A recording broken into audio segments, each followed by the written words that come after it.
జై తెలంగాణ. అందరికీ నమస్కారం. ముఖ్యంగా మా అంగన్వాడీ ఆడబిడ్డలందరికీ నమస్కారం.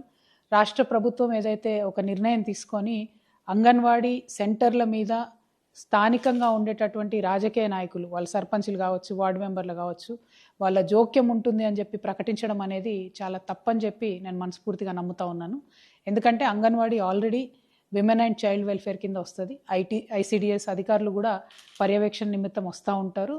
మరి మన ఎంప్లాయీస్ని మనము నమ్మి ఎంప్లాయీ ఫ్రెండ్లీ గవర్నమెంట్గా ఉంటే ప్రజలకు మంచి సేవను ఈ ఉద్యోగులు అందియగలుగుతారు.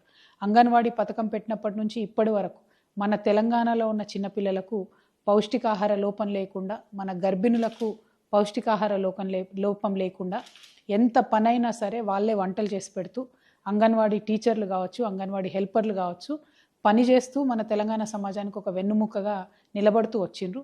అటువంటి అంగన్వాడీ ఆడబిడ్డలను అవమానిస్తూ ఈ ప్రభుత్వం ఏదైతే సర్పంచులు, వార్డు మెంబర్లు వాళ్ళందరి పర్యవేక్షణ ఉంటుందని చెప్తున్నారో దాన్ని నేను తప్పుపడతా ఉన్నాను. ఖచ్చితంగా ప్రభుత్వం ఈ నిర్ణయం వెనక్కి తీసుకోవాలి. ఆల్రెడీ అంగన్వాడీ టీచర్లుగా ఉన్నటువంటి వాళ్ళు ఒక 4 రిజిస్టర్లు, 4 అప్లికేషన్లు మెయింటైన్ చేసే పరిస్థితి ఉన్నది. వాళ్ళకే ఇంకా కొంత హెల్ప్ని ఇవ్వాలి తప్పితే పైనుండి ఇంకా ప్రెషర్ పెంచే విధంగా పనిచేయడం కరెక్ట్ కాదు. రెండవది, అంగన్వాడీ వర్కర్స్, అంగన్వాడీ టీచర్స్ అందరు కూడా బిఎల్ఓస్గా పనిచేస్తారు, టీచర్స్ ఎస్పెషలీ. మరి వారి మీద రాజకీయ జోక్యం అనేటటువంటిది కరెక్ట్ కాదు. రేపటి నాడు ఎన్నికల్లో ఇంకొక అంశాల్లో కూడా ఒత్తిడి పెంచేటటువంటి ఆస్కారం ఉంటుంది. కాబట్టి ఈ నిర్ణయం తప్పు అని నేను మనస్ఫూర్తిగా నమ్ముతా ఉన్నాను. ఎట్ ద సేమ్ టైం ముఖ్యమంత్రి గారు నిన్న సభలో మాట్లాడుతూ ఆశాలది, అంగన్వాడీలది జీతాలు ఆపి మేము సంక్షేమ పథకాలకు ఇస్తున్నామని చెప్తున్నారు. ఇది కూడా అన్యాయం. ఆశాలకు, అంగన్వాడీలకు దాదాపు 12 నెలలు, 9 నెలలు, 6 నెలలు జీతాలు పెండింగ్ ఉన్నటువంటి పరిస్థితి ఒక పక్క. జీతాలు మీ ప్రభుత్వం వచ్చిన తర్వాత పెంచుతాము, కనీస గౌరవ వేతనం ఇస్తామని చెప్పి పెంచకపోవడం ఇంకొక అన్యాయం. 18,000 చేస్తానని మీరు మేనిఫెస్టోలో పెట్టిండ్రు, దానికోసం ఇంతవరకు మాట్లాడతలేరు. అవి పోగా మీరు సంక్షేమ పథకాల కోసం వీళ్ళ జీతాలు ఆపుతున్నామని చెప్తున్నారు.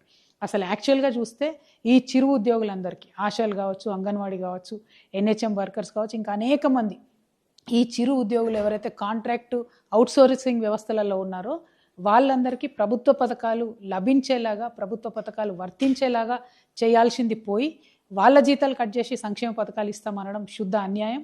ఇది తప్పు. మీరు మాట తప్పుతున్నారు. మీరు మేనిఫెస్టోలో ఇచ్చిన విధంగా అంగన్వాడీలకు తక్షణమే జీతం పెంచాలి, సర్పంచ్లు రాజకీయ జోక్యం లేకుండా మరొకసారి జీవోను సవరించాలని డిమాండ్ చేస్తున్నాను. Thank you.